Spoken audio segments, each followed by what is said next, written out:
दुनिया संवाद के जरिए इस युद्ध को टालने की कोशिश कर रही है। विश्व युद्ध ना हो इसके लिए संयुक्त राष्ट्र भी संवाद से समस्या सुलझाने की बात कर रहा है, लेकिन बावजूद इसके पुतिन के तल्ख तेवर कम होते नजर नहीं आ रहे। क्या यूक्रेन के जरिए रूस अमेरिका सहित पूरे यूरोप पर दबाव डालने की कोशिश कर रहा है? देखिए रिपोर्ट के जरिए।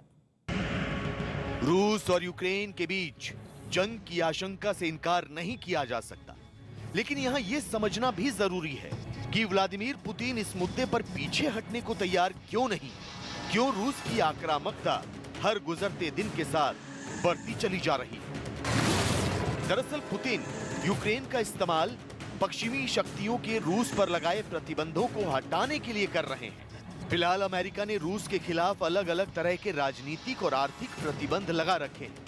यूक्रेन पर रूसी हमले से राजनयिक स्तर पर ज्यादा बातचीत हो सकती है, जिससे इन प्रतिबंधों में रियायतें मिल सकती हैं। वहीं इस तनाव से रूस क्राइमिया प्रायद्वीप पर अपनी पकड़ को और मजबूत करने के साथ यूक्रेन पर शिकंजा भी कस सकता है। हालांकि इस कोशिश में रूस कितना कामयाब होगा, इसके बारे में कयास नहीं लगाए जा सकते, क्योंकि रूस के खिलाफ अमेरिका और तमाम यूरोपीय देश एकजुट होते दिख रहे हैं, जबकि चीन के अलावा इस मुद्दे पर उसका साथ शायद ही कोई दे।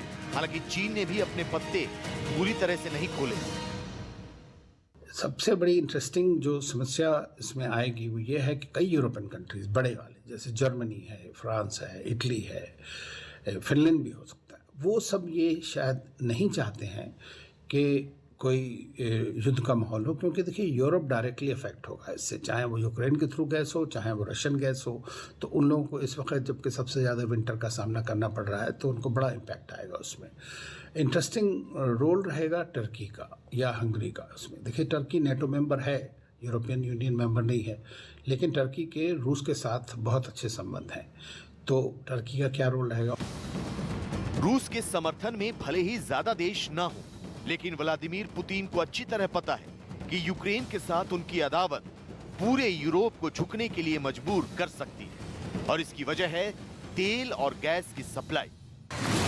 दरअसल रूस नॉर्ड स्ट्रीम 2 पाइपलाइन के जरिए जर्मनी समेत यूरोप के दूसरे देशों को सीधे तेल और गैस की सप्लाई करना चाहता है, या ये कहें कि वो गैस और तेल सप्लाई के इस धंधे का सिरमौर बनना चाहता है।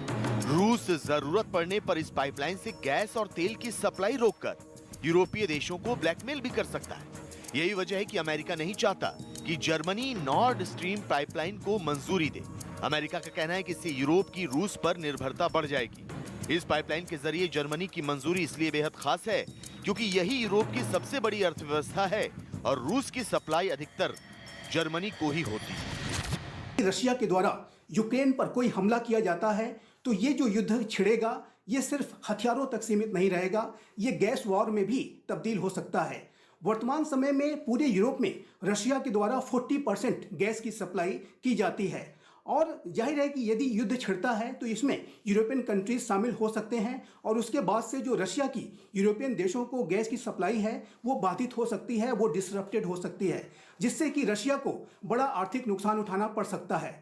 यूरोपियन कंट्रीज भी इससे प्रभावित होंगे क्योंकि उन्हें रशियन गैस नहीं मिल पाएगी, जिसके के ऊपर वो 40% आश्रित रहते हैं। अमेरिका को अच्छी तरह पता है कि रूस की रणनीति क्या है। अमेरिका को अच्छी तरह पता है कि गैस पाइपलाइन के पीछे पुतिन की मंशा क्या है, लिहाजा सुपर पावर अपनी पावर दिखाने की तैयारी कर रहा है। रूस और यूक्रेन के बीच बढ़ते तनाव को देखते हुए अमेरिका ने भी सीधी कार्रवाई का मन बना लिया है। मैरीलैंड में पेंटागन के अफसरों ने बाइडेन के सामने रूस से निपटने के कई विकल्प